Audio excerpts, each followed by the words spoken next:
আপনারা কি জানেন কিয়ামতের ময়দানে কোন ইমানদারকে, কোন মানুষকে আল্লাহ তাআলা কোন হিসাব করে বিনিময় দিবেন না, বিনা হিসাবে দিবেন, যে হিসাব নিকাশ নাই, বিনা হিসাবে ঢেলে দিবেন আল্লাহ তাআলা কাকে জানেন? একমাত্র ব্যক্তি সবরকারী, যে অসুখে সবর করেছে, বিপদ আপদে সবর করেছে, মানুষের কটুকতায় সবর করেছে,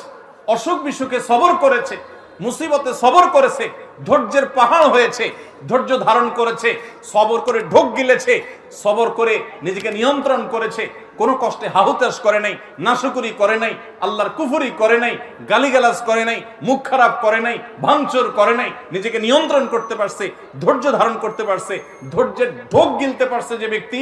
এই ব্যক্তি সম্পর্কে আল্লাহ বলেছেন ইন্নামা ইউওয়াফাস সাবিরুনা আজরাহুম বিগাইরি হিসাব। সবরকারীদের বিনিময় আল্লাহ রাব্বুল আলামিন কিয়ামতের ময়দানে কোনো হিসাব নিকেশ করা ছাড়া, তুমি নামাজ কয় ওয়াক্ত পড়ছো, রোজার কতগুলোর সওয়াব পাবা,